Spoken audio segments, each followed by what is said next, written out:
Anies Baswedan memberikan dukungan kepada Thomas Trikasih Lembong atau Tom Lembong yang menjadi tersangka kasus impor gula tahun 2015 hingga 2016.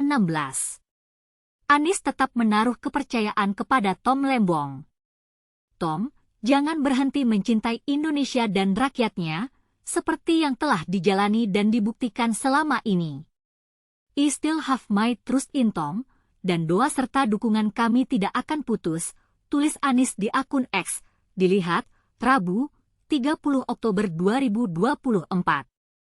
Kami ingin negeri ini membuktikan bahwa yang tertulis di penjelasan UUD 1945 masih valid, yaitu, negara Indonesia adalah negara berdasarkan hukum, Rechtsstaat, bukan negara berdasarkan kekuasaan belaka, Machtsstaat.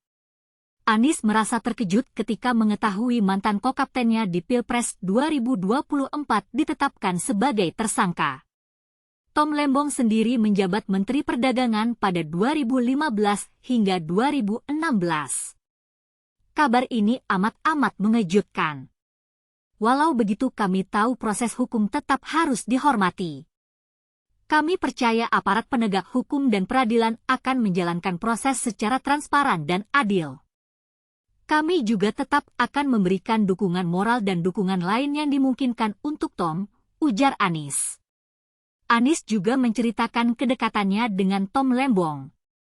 Dia sudah bersahabat dengan Tom hampir 20 tahun dan mengenal sebagai sosok berintegritas tinggi.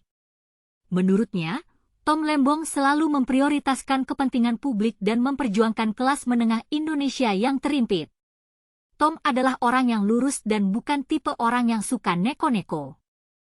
Karena itu, selama karir panjang di dunia usaha dan karir singkat di pemerintahan ia disegani, baik lingkup domestik maupun internasional, lanjut Anies. Peran Tom Lembong di kasus impor gula Kejagung menjelaskan, peran Tom Lembong dalam impor gula pada saat itu. Tom disebut memberi penugasan kepada perusahaan untuk mengimpor gula mentah untuk diolah menjadi gula putih. Bahwa tel ini tadi yang pertama adalah telah memberikan penugasan kepada perusahaan untuk mengimpor gula kristal mentah menjadi gula yang kemudian diolah menjadi gula kristal putih dalam rangka stabilisasi harga gula di masyarakat, kata Direktur Penyidikan Jaksa Agung Muda Pidana Khusus, Dirdik Jampitsus, Abdul Kohar dalam jumpa pers di Kantor Kejagung, Jakarta Selatan, Selasa, 29 Oktober 2024. Kohar menjelaskan, impor gula saat itu dilakukan pemerintah untuk menstabilisasi harga karena gula langka dan harga gula di Indonesia melambung tinggi. Impor gula seharusnya dilakukan oleh BUMN yang ditunjuk Menteri Perdagangan. Padahal seharusnya yang berhak melakukan impor gula untuk kebutuhan dalam negeri dalam rangka stabilisasi harga adalah BUMN yang ditunjuk oleh Menteri Perdagangan, kata Kohar. Tidak semua jenis gula diperbolehkan untuk diimpor. Gula yang boleh diimpor adalah gula kristal putih. Itu pun adalah seharusnya gula kristal putih, bukan gula kristal mentah, kata Kohar. Tom Lembong memberikan izin persetujuan impor gula kristal mentah sebanyak 105.000 ton kepada PT AP. Gula kristal mentah tersebut diolah menjadi gula kristal putih. Negara disebut Kohar rugi kurang lebih 400 miliar rupiah akibat kasus ini.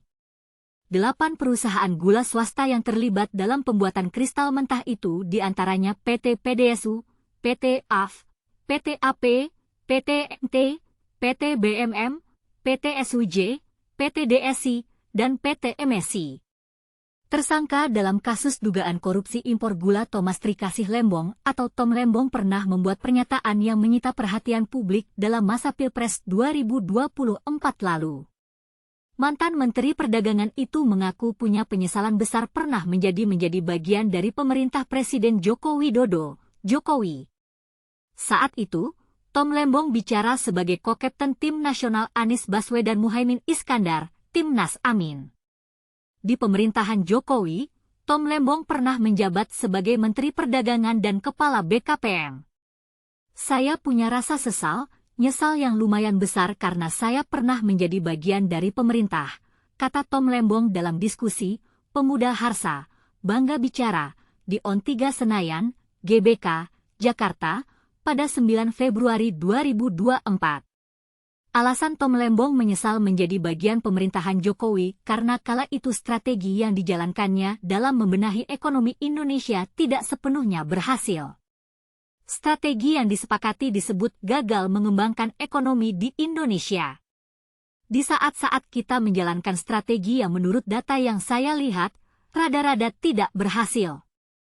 Kalau mau lebih keras lagi, ya banyak gagal, beber Tom Lembong.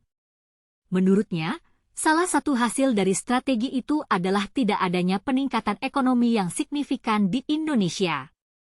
Saya kira kita harus memiliki strategi yang lebih baik lagi untuk meningkatkan ekonomi Indonesia, kata Tom Lembong.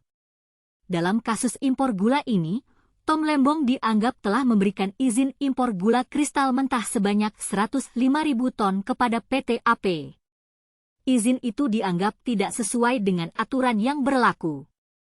Itu seharusnya tidak boleh dilakukan, karena hanya BUMN yang ditunjuk Menteri Perdagangan yang berhak melakukan impor gula, kata Kohar. Kami ingin tahu, apakah Tom Lembong benar-benar bersalah dalam kasus impor gula ini? Apakah Anies Baswedan akan tetap mendukung Tom Lembong meskipun ia menjadi tersangka? Bagaimana dengan masa depan Tom Lembong dalam politik Indonesia?